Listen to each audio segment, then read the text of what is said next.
pengoplosan oli palsu digerebek. Air pam mati, warga mengamuk.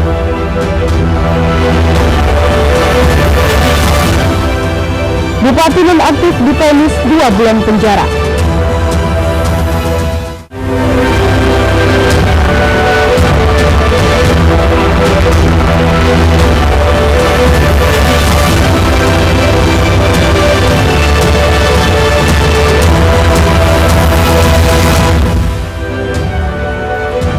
Selamat pagi pemirsa, Aibu Sumut kembali menyapa Anda.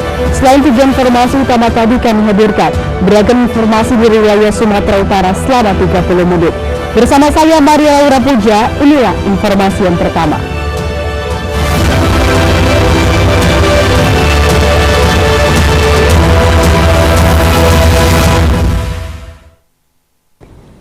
Pemirsa, satu gudang lokasi pengoplosan oli palsu dan air radiator digerebek Direktorat Reserse Kriminal Khusus Polda Sumatera Utara di kawasan pergudangan Cemara Cahaya Mas, Kecamatan Percusetuan, Kabupaten Deli Serdang.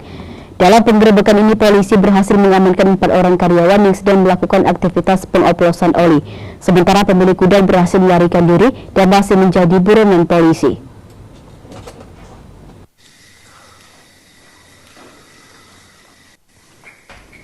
Satu unit gudang di pergudangan Cemara Cahaya Mas, Jalan Melintang Pasar 1, Kecamatan Percusetuan, Deli Serdang, digerebek Direktorat Reserse Kriminal Khusus Polda Sumut. Dalam penggerebekan tersebut terlihat puluhan botol kemasan yang sudah dicetak disita.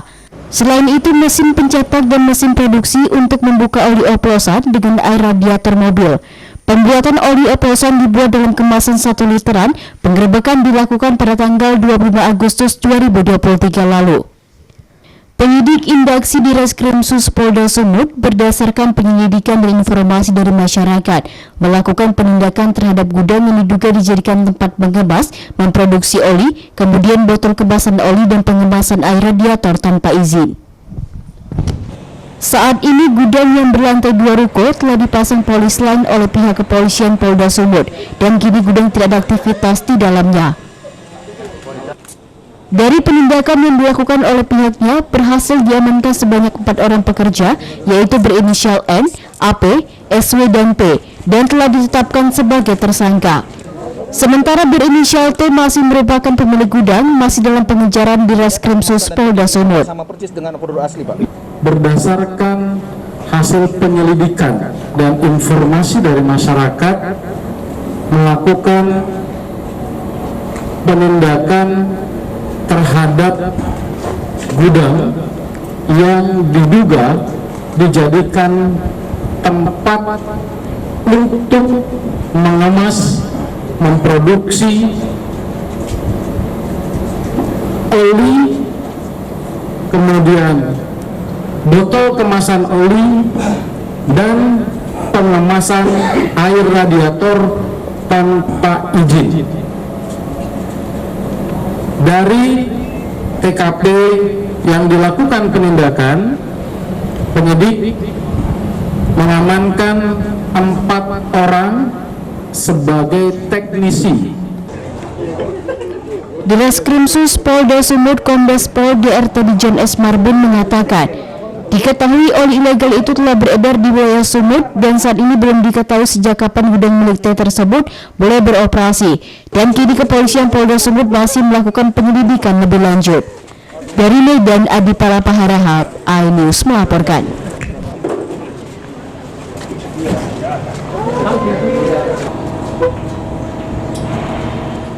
Pemirsa mengaku dianiaya atasnya sendiri, yakni Kapolres Dairi AKBP Renhat Nainggolan. 2 personil kepolisian Polres Kabupaten Dairi harus menjalani perawatan di rumah sakit.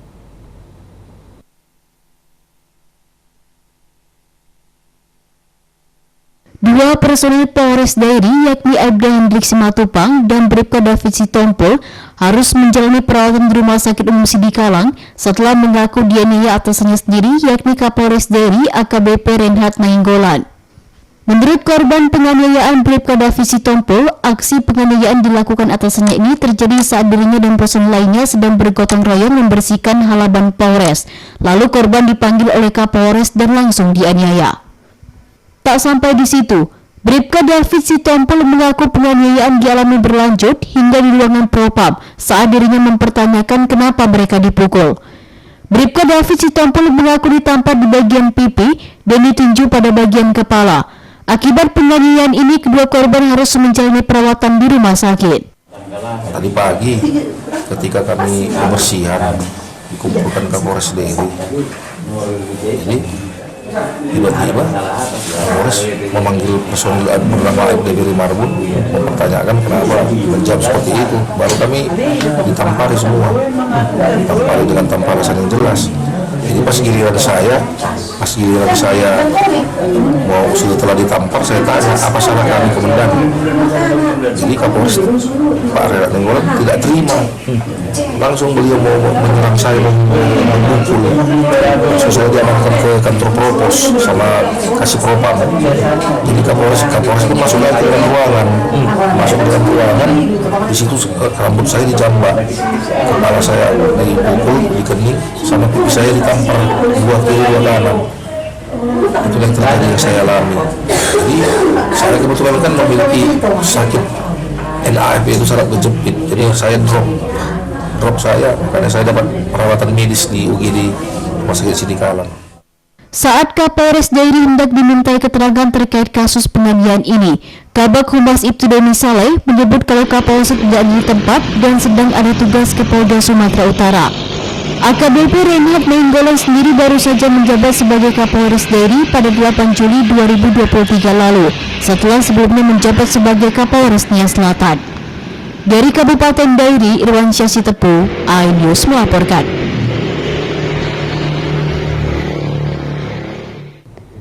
Pemirsa, unit Intel Kodim 0209 Labuhan Batu meringkus terduga pengedar sabu saat bersembunyi di lemari pakaian rumahnya di Kecamatan Kampung Rakyat, Kabupaten Labuhan Batu Selatan.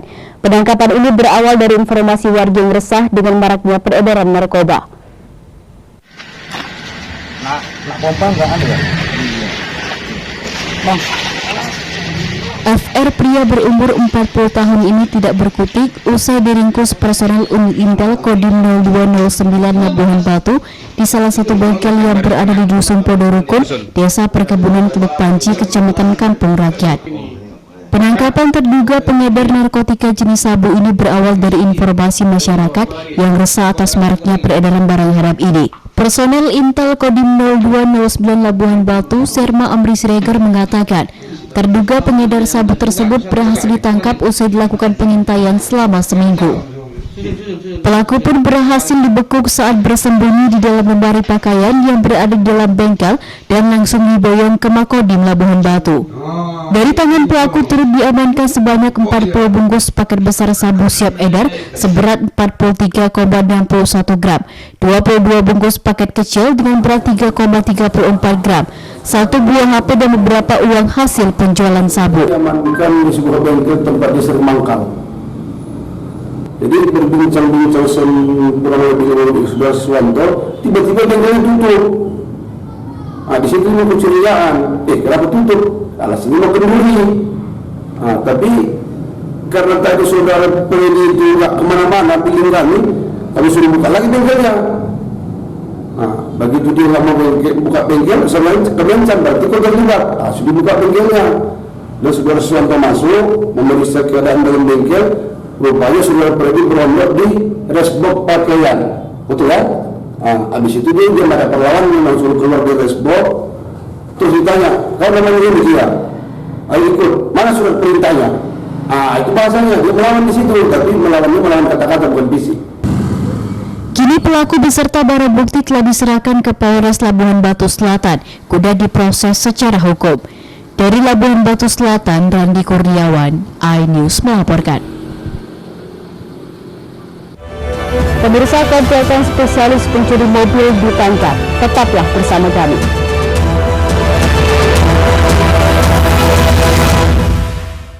Mengupas makna dan tafsir Al-Quran bersama ulama terkemuka tanah air. Qaumum min qaum khairun minal yadis sufla. Nggak bakal bisa dibayar oleh dunia dan seisinya. Jelas, lugas untuk kehidupan sehari-hari. Di antara yang merusak hati adalah buruk sangka. Wa aqimus salah wa atuz zakah.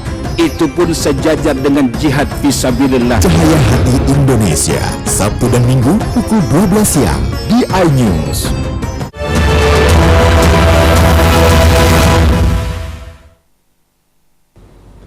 Terima kasih Anda masih bersama kami di iNews Sumut, inspiring and informatif. Pemirsa, belasan ibu-ibu rumah tangga mengamuk menemui salah seorang pegawai perusahaan air minum daerah atau PAM Tirtanadi di lokasi proyek galian parit yang berada di Jalan Jermal 17 Kota Medan. Para ibu rumah tangga ini mengaku kesal dengan padamnya air ke seluruh rumah warga hingga berhari-hari lamanya akibat dampak proyek penggerukan parit yang dilakukan pemerintah Kota Medan.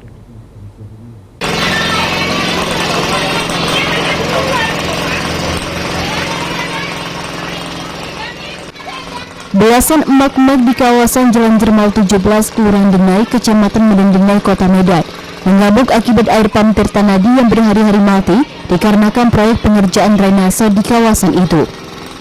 Mereka melabrak pegawai PAM Tirtanadi di lokasi proyek pemasangan unit atau drainase di Jalan Jermal 17, sambil mengungkapkan kekecewaannya karena sudah 1 minggu air PAM Tirtanadi tidak hidup. Kepada pegawai Tirtanadi, warga mengaku tidak bisa mandi dan mencuci pakaian, bahkan mandi junub. Bahkan sebagian warga terpaksa memilih mengungsi untuk mendapatkan air. Meski beberapa jam air sempat hidup, tetapi yang keluar malah air comberan berwarna kecoklatan yang berasal dari saluran parit yang baru dipasang. Tidak hidupnya air warga disebabkan kurang baiknya koordinasi pihak PAM Tirtanadi dengan pengelola proyek pemasangan unit di kawasan Jalan Jermal 17 Medan, yakni PT Trimurti. Selain air PAM yang mati, warga juga mengeluhkan pengerjaan pemasangan unit di kawasan Jalan Jermal 17 Medan yang terkesan lambat. Tidak hanya itu, pemasangan unit Dinas PU Kota Medan di kawasan Jalan Jermal 17 membuat warga kesal sebab menyisakan tumpukan tanah dan lubang-lubang drainase yang belum ditutup. Dari Medan, Said Ilham, iNews melaporkan.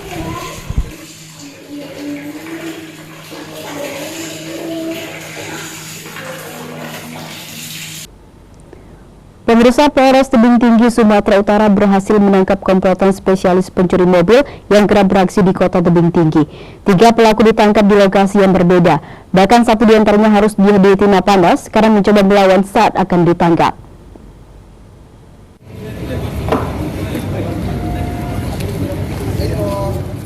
Mendapat laporan pencurian mobil atas nama Ramoti Susepta Siagian, warga Jalan Sesbingin, Kota Tebing Tinggi beberapa waktu lalu, petugas Satreskrim Polres Kota Tebing Tinggi langsung bergerak cepat dengan melakukan penyelidikan dan menangkap 3 tersangka, masing-masing AF, warga Kota Tebing Tinggi, HI 40 tahun warga Deli Serdang, dan MN 51 tahun warga Serdang Bedagai. Dalam melancarkan aksinya, ketiga tersangka ini selalu menargetkan mobil tahunan rendah agar tidak ada alarm dalam mobil. Dalam pemeriksaan, para tersangka mengaku sudah 3 kali melakukan pencurian mobil di Kota Tebing Tinggi dan dijual ke Banda Aceh dengan harga murah. Penangkapan berawal dari tertangkapnya tersangka AF di Kota Tebing Tinggi dan selanjutnya 2 tersangka lainnya kembali diamankan di lokasi yang berbeda. Di wilayah Tebing, jadi ini yang di komplotan ini yang mengambil di wilayah Tebing ada 3 unit mobil. Jadi mobil-mobil ini mereka jual ke wilayah Aceh dengan harga sekitar 15 juta per unit. Jadi barang bukti yang sudah kita dapatkan adalah mobil Isuzuki Panther, sedangkan yang 2 mobil lagi pengejaran oleh anggota Satreskrim Polres Tebing Tinggi. Terduga pelaku dengan menggunakan mobil Avivi kita amankan di wilayah SMG ya, daerah Perbangun. Setelah kita kembangkan, dapat kita amankan 2 lagi pelakunya dan mereka mengakui bahwa mereka telah melakukan perbuatan pencurian mobil di wilayah hukum Polres Tebing. Mana ku tahu lagi ke dalam. Kini guna pengusutan, barang bukti berupa 1 gunting besi, kunci letter T, kunci pas, serta ketiga tersangka hingga kini masih diamankan di Mapolres Tebing Tinggi. Dari Tebing Tinggi, Abdullah Sani Hasibuan, iNews melaporkan. Pemirsa, Raida tampil belen ibu rumah tangga pelempar sendal ke arah panggung Presiden Jokowi ternyata pernah mengidap gangguan kejiwaan pada tahun 2019. Usai diamankan pas Pampres, Rauda pun langsung kembali dibawa ke rumah sakit jiwa Medan.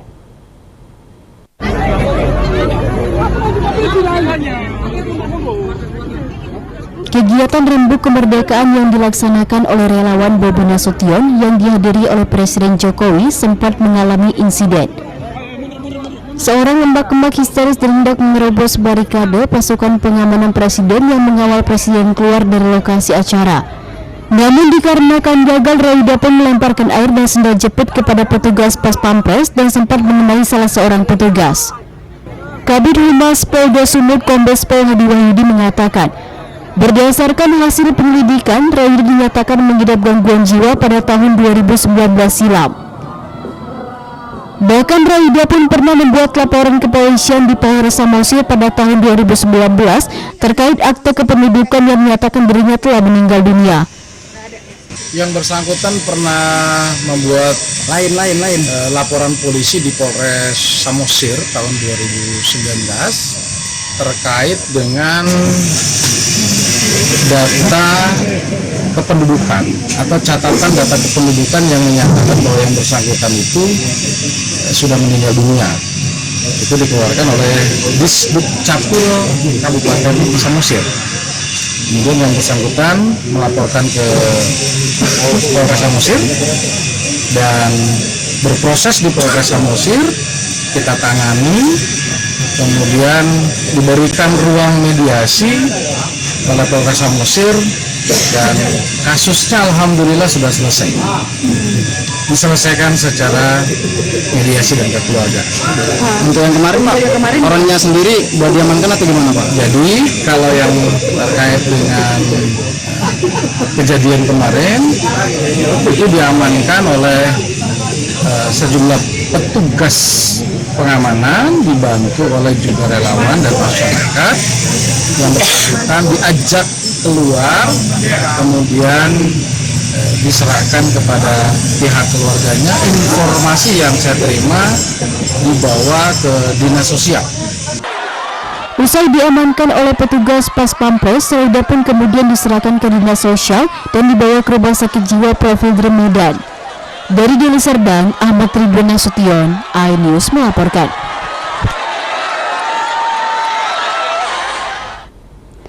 Pemirsa, Ketua Komnas Perlindungan Anak meninggal dunia di usianya 63 tahun. Menurut pihak keluarga, sebelum wafat, almarhum Aris Merdeka Sirait sempat 3 kali keluar masuk rumah sakit di Jakarta akibat penyakit komplikasi yang dideritanya. Rencananya tokoh perlindungan anak ini akan dimakamkan di kampung halamannya di Desa Bius Gubarat, Kecamatan Pakmaksian, Kabupaten Toba, Sumatera Utara.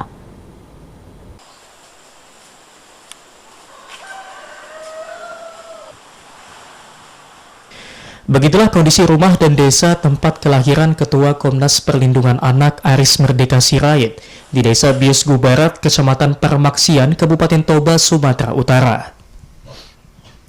Meski pihak keluarga telah mendapatkan informasi atas kematian Aris Merdeka Sirait, namun pihak keluarga belum tampak melakukan persiapan. Menurut adik sepupu Aris Merdeka Sirait, jenazah almarhum dibawa ke kampung halaman pada Rabu siang melalui Bandara Silangit Airport Internasional Siborong-Borong, Kabupaten Tapanuli Utara, dan akan dimakamkan di pemakaman keluarga Ompu Sirwa Sirait pada hari Kamis pagi di Desa Bius Gubarat, Kecamatan Pakmaksian, Kabupaten Toba, Sumatera Utara. Diketahui Aris Merdeka merupakan anak kedua dari 7 bersaudara, di antaranya 5 anak laki-laki dan 2 perempuan. Semasa hidupnya, Aris Merdeka Sirait dikenal warga kampungnya sebagai sosok yang cukup bersahabat dan humoris. Bahkan di tengah kesibukannya sebagai Ketua Komnas Perlindungan Anak, almarhum selalu menyempatkan diri untuk datang ke kampung halamannya. Ini pemakaman keluarga, bukan umum, cuma kami keluarga dari Opung. Opung kami ada 2 itu. Inilah disinilah perannya makamnya. Itulah saya sebagai adiknya sangat merasa kehilangan pejuang bangsa. Juga banyak juga dari masyarakat ini mengatakan untuk saya atas berpulangnya bang ini, atas berpulangnya pejuang itu, bang saya ini sangatlah kami sayangkan dijemput Tuhan secepat ini. Itulah menurut saya. Menurut pihak keluarganya, sebelum wafat, almarhum Aris Merdeka Sirait sempat 3 kali keluar masuk rumah sakit di Jakarta akibat penyakit komplikasi yang dideritanya sebelum akhirnya meninggal dunia. Dari Kabupaten Toba, Aris Fernando Manalu, iNews melaporkan.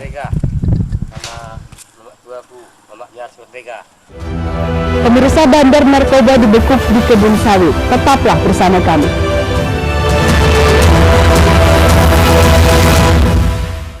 Selamat datang di iNews Today. Lengkapi pagi Anda dengan update informasi terkini.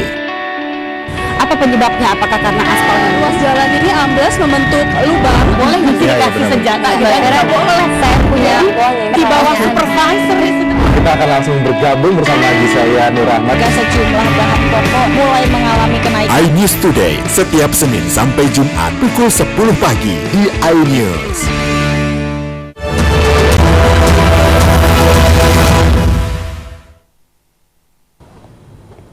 Terima kasih Anda masih bersama kami di iNews Sumut, inspiring and informatif.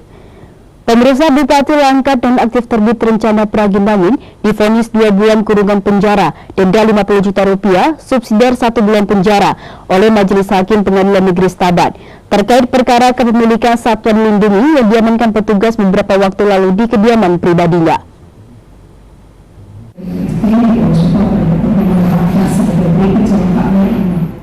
Sidang putusan terhadap terdakwa Bupati Langkat nonaktif terbit rencana Praginangin kembali digelar di Pengadilan Negeri Stabat Kabupaten Langkat dengan agenda pembacaan putusan terkait kasus kepemilikan satwa dilindungi seperti orang hutan, elang, burung beo, dan monyet hitam Sulawesi.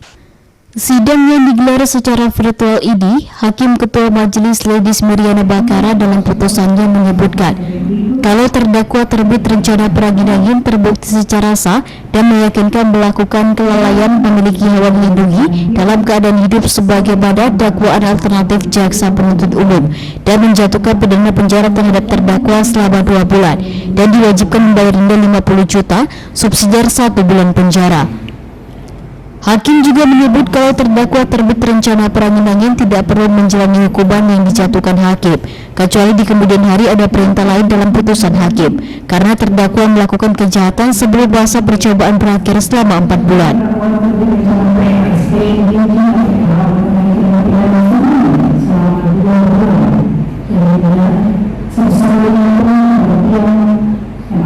Terkait vonis tersebut, jaksa penuntut umum yang menuntut terdakwa terbit rencana 10 bulan penjara di hadapan majelis hakim tak melakukan upaya banding dan hanya mengaku pikir-pikir terkait putusan hakim. Hal senada juga disampaikan kuasa hukum terdakwa.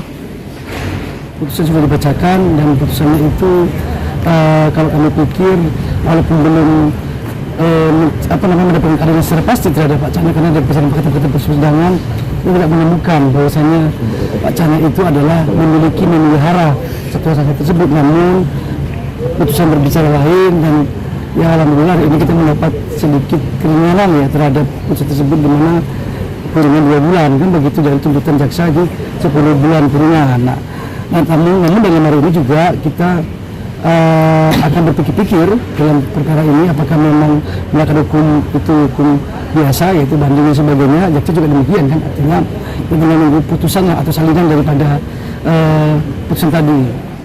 Dari Langkat, Erwin Syahputra Nasution, iNews melaporkan.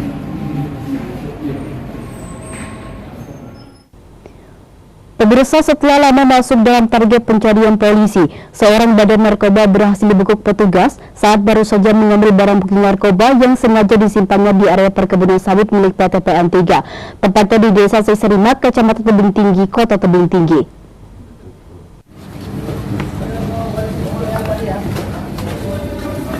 Tersangka AL 39 tahun warga Serdang Bedagai ditangkap Senin siang di areal PT PN3 Rambutan Afdeling 2, Desa Seserimah, Kecamatan Tebing Tinggi, Kabupaten Serdang Bedagai, saat akan mengambil sabu-sabu yang sebelumnya disembunyikan pelaku di areal perkebunan sawit. Kasat Narkoba Polres Tebing Tinggi AKP JH Panjaitan mengatakan pelaku sudah cukup lama menjadi target operasi petugas kepolisian. Namun beberapa kali berhasil lolos karena pelaku sangat pintar menyembunyikan narkoba miliknya. Dalam aksinya pelaku melakukan transaksi dengan modus meletakkan barang di satu tempat, kemudian difoto, lalu fotonya dikirimkan kepada pembeli hingga pembeli pun datang ke lokasi untuk mengambil barang pesanannya. Ini memang sudah cukup lama kami teokan, hanya kami menunggu waktu yang pas untuk melakukan penindakan. Dan setelah kami tangkap tersangka inisial I, kami kembangkan terus. Dia mengaku bahwa barang tersebut diperoleh dari seseorang inisial A dengan modus meletakkan barang di suatu tempat, kemudian di fotonya dikirim, kemudian disuruh ngambil. Guna pengusutan lebih lanjut, tersangka beserta barang bukti sabu yang beratnya mencapai 196,36 gram kini diamankan di Mapolres Tebing Tinggi. Dalam kasus ini, tersangka dijerat pasal 114 subsidiar pasal 112 Undang-Undang Republik Indonesia Nomor 35 Tahun 2009 tentang narkotika dengan ancaman hukuman 10 tahun kurungan. Dari Kota Tebing Tinggi, Abdullah Sani Hasibuan, iNews melaporkan.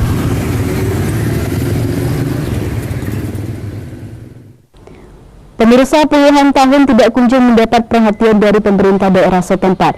Warga 5 desa di Padang Lawas Utara memperbaiki sendiri jalan rusak parah yang melintasi desa mereka dengan cara bergotong royong.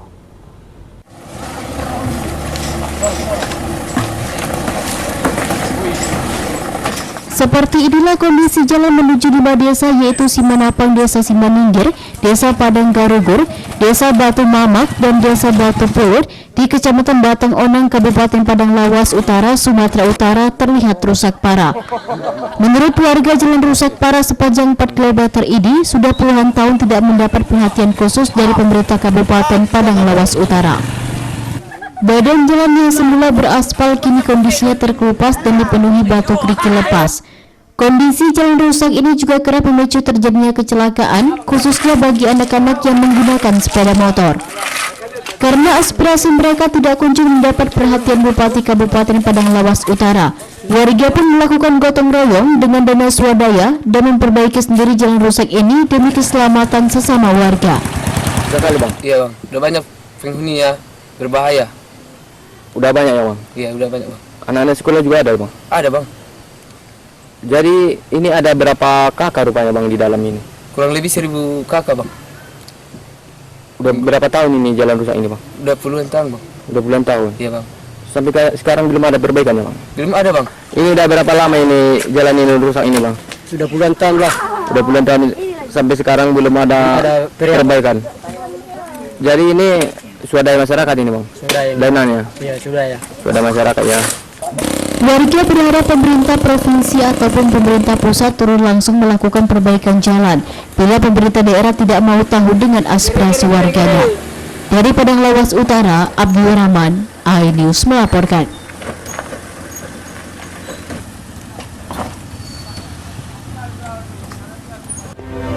Informasi tadi mengakhiri iNews Subuh hari ini. Saya Maria Laura Puja atas nama tim redaksi yang bertugas mengucapkan terima kasih atas perhatian Anda. Selamat beraktivitas dan sampai jumpa.